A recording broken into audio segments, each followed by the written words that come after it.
Welcome back. Eric Arnold here in the primary studio, the Sports Barn. It's Wednesday. No, it's not even Wednesday. We're not even in the wee hours of the morning. It's Tuesday around 10:30 in the evening, the 15th heading into the 16th. Oh, we're in the eye of the storm here, the calm before the storm, calm before March Madness gets rolling. So what we got here for you are the 8 games leading up to the tournament. We got, 4 NIT games and then the 4 play-in games. I thought about those NIT games and I thought, should I handicap these? Does anybody care? And I thought, well, why not? I mean, in other words, it's 2 teams playing out-of-conference basketball that aren't going to win the championship, which pretty much is the definition of all the March Madness games. There's only going to be one champion, and most of these teams have no chance anyway. So we're definitely going to have the 2 Wednesday games for you, and then the rest of the Thursday card for you. So we got a cameraman back there. He's making faces at me. I'm trying to figure out if he's got anything serious to... his sole function here is just to tell me if the camera shuts off, which has happened before, and it's a giant pain in the ass when it happens.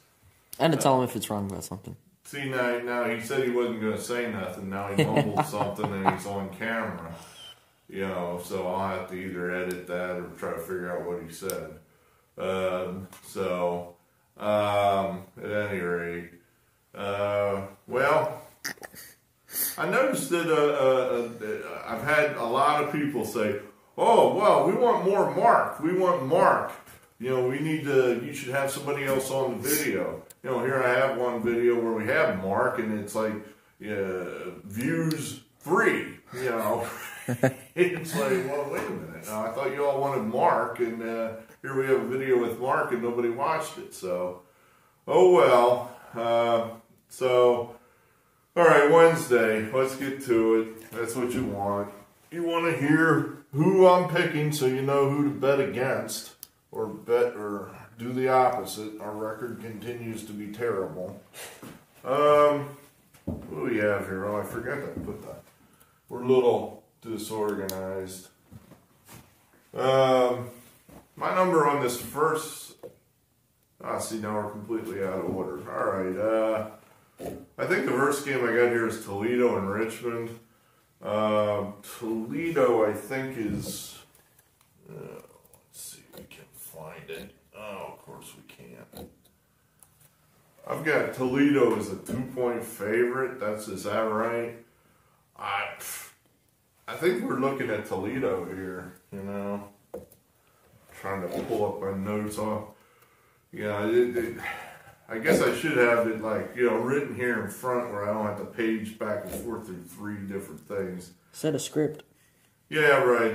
My cameraman says I should have a script. He's so very helpful. I think Toledo's been playing better in the second half of the year. It looked like they had some momentum going into the MAC tournament.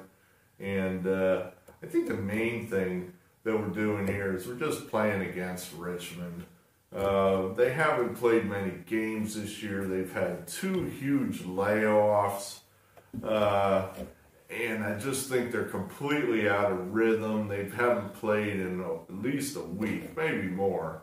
And now here you throw in this game at the end of the year, this coda, if you will. I bet my cameraman has no idea what that word means. Nope. It's,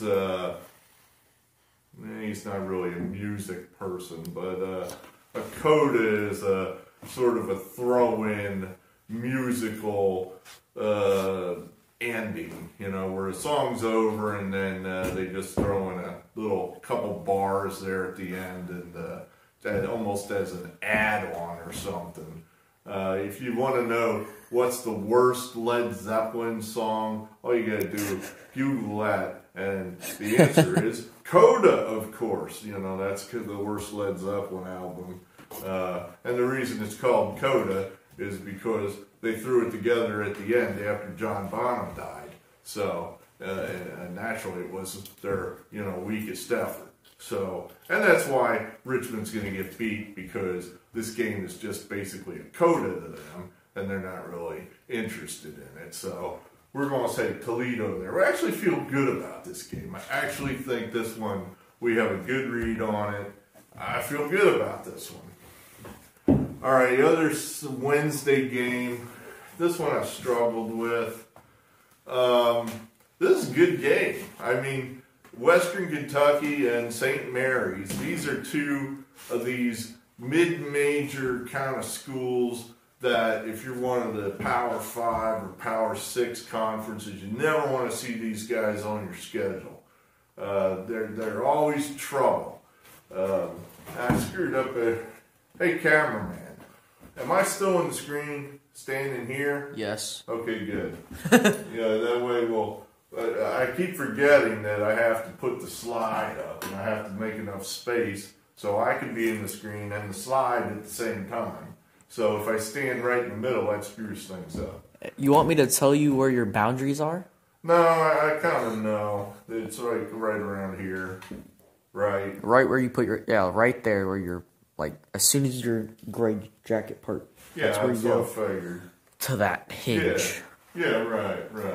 All right, anyway, back to Western Kentucky, St. Mary's. Do you know where Western Kentucky is? West in Kentucky. It's pretty close. It's pretty close. At any rate, that's where we're coming down there with Western Kentucky. They're coming off an awful, gut-wrenching loss in this Conference USA final that would have put them into the big dance. They were up 7 with about 2.5 minutes to go and blew it. Just flat blew it.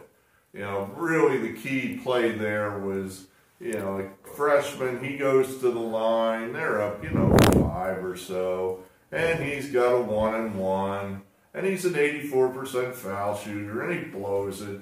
And now, now we're turning the ball over, and North Texas is scoring, and next thing you know, we're in overtime and they lose. So, a terrible loss there for Western Kentucky. I'm going to play this just that I think St. Mary's has been on a big, long layoff, and I think that big, long layoff is going to hurt them more than the crushing defeat is going to hurt Western Kentucky. The way I would sell this to the Western Kentucky kids, if I was the Western Kentucky coach, would be, all right, we blew it. We all know this is not where we want to be in this NIT who gives a shit game. But this is the only game on right now. We're the only college basketball game on at 9 o'clock on a Wednesday. No other game is running opposite us. It's us. The whole college basketball world is watching us play those guys. And St. Mary's is not, a joke. That's not, Immaculata School of the Blind.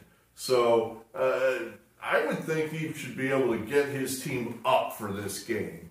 And I think if Western Kentucky is interested, I think they're a better team than St. Mary's. So that's where we're going to get an extra, what do we got, 2 points there? We're getting 2 points?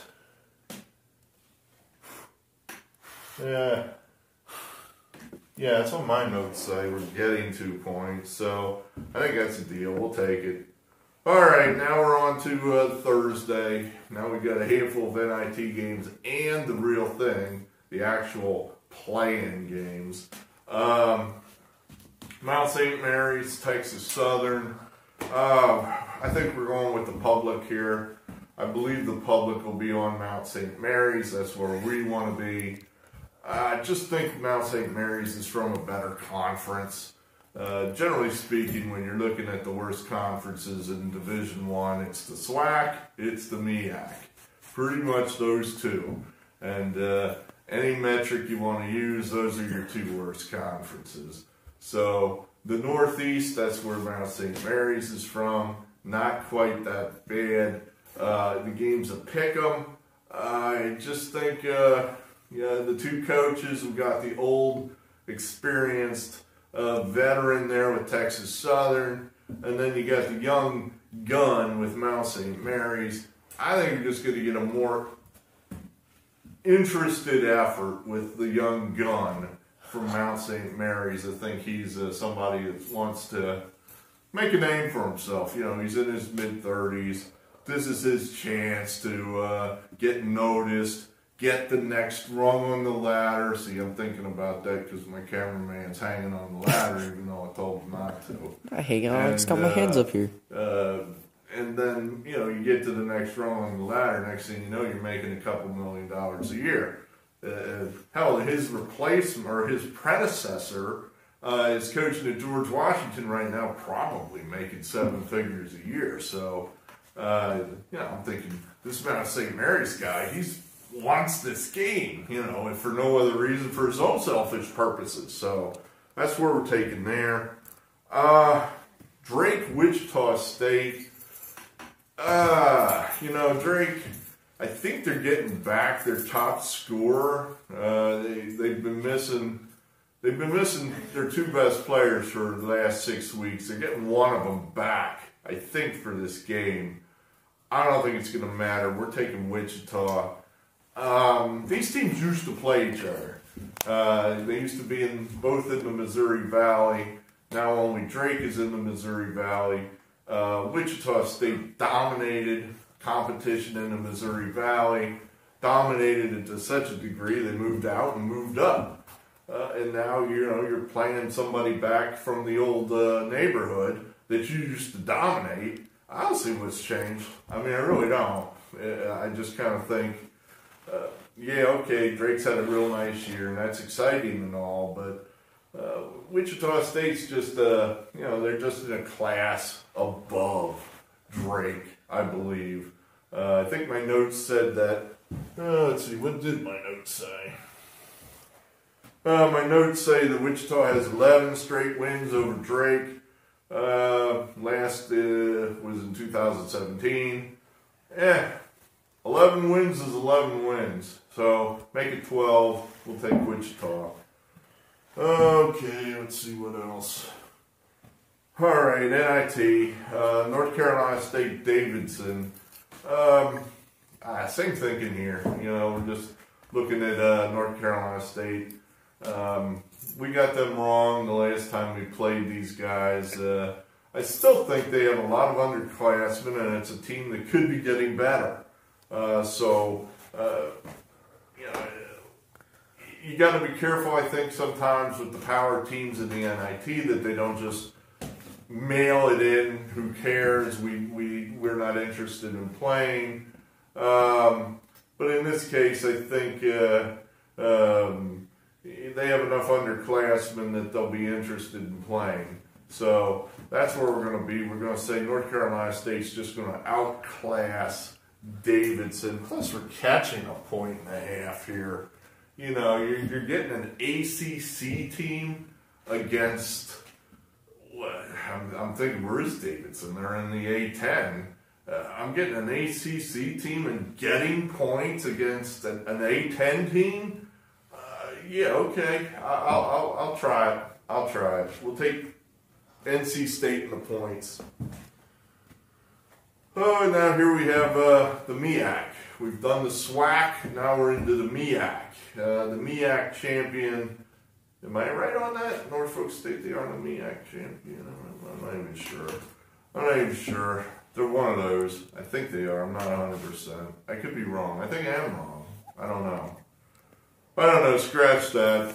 I'm just not sure. Anyway, Norfolk State, they're playing Appalachian State. You can't do that. Well, again, we're back to, I just think that Appy State, the Sun Belt, that's just a much better conference.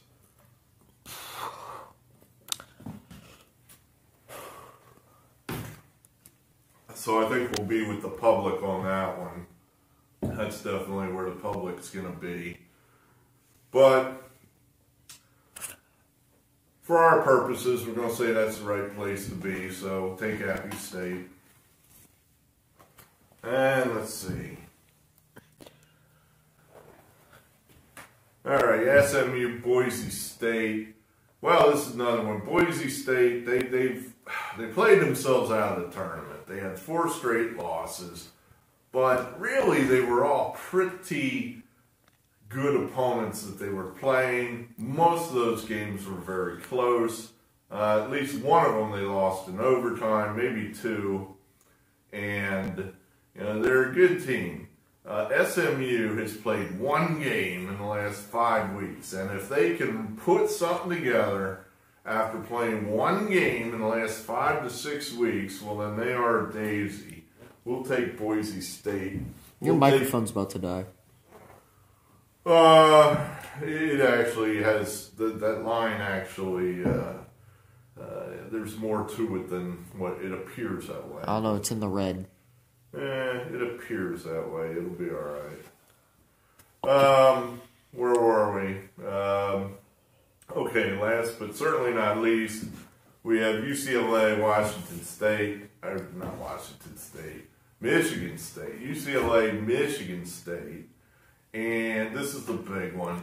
This is at 10 o'clock at night on Thursday. I went round and round with this one. And I know the public's going to be all over Michigan State, and I was tempted to try to, get off the public there and try to, I'm certain part of the reason our bad record is this year is because we're on the public side way too much. But damn it, I just can't do it. I cannot do it.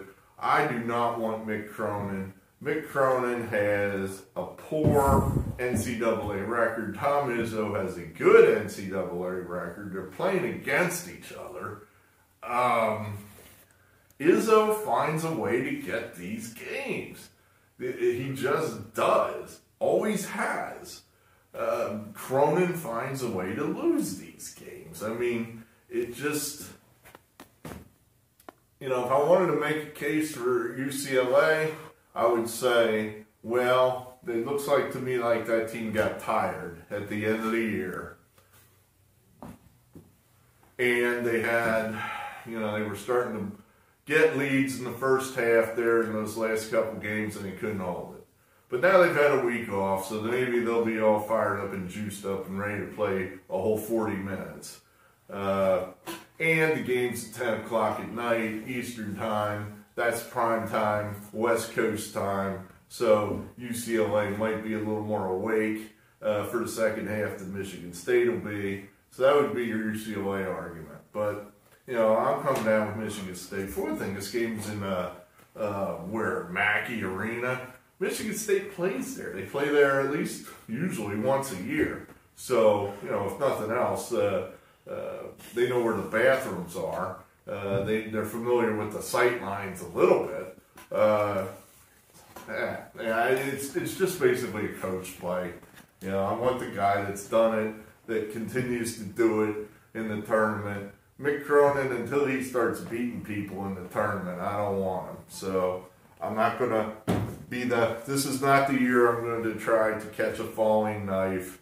We're just going to do what we always do and fade Mick Cronin and hope it comes out for us like it usually does, which is okay. So that's what we got there. So 8 games. That's what we got, 8 games. You have anything for us? Hi. That's about it. That's it. Man of few words. Thank you. All right, so good, great. I guess we're running out of time. I guess the tournament's almost here, so I've got to get you 32 different games. 32 different games before the end of I guess by Friday. You give a kid a marker and a blackboard, and I guess they feel compelled to draw stuff on it. I'm going to have to, so we'll have at least one video for you tomorrow, maybe 2. The weekend's going to be pretty busy for me, so at any rate, we'll we'll have them all for you. We'll get it. We'll get it to you, so you know what to bet against. I feel that we're now pretty consistently terrible, so that you can pretty comfortably just bet against whatever we're doing. But good, great. Hit the like button. If you want to subscribe, feel free. Thanks, and we'll see you again. Signing off. Bye.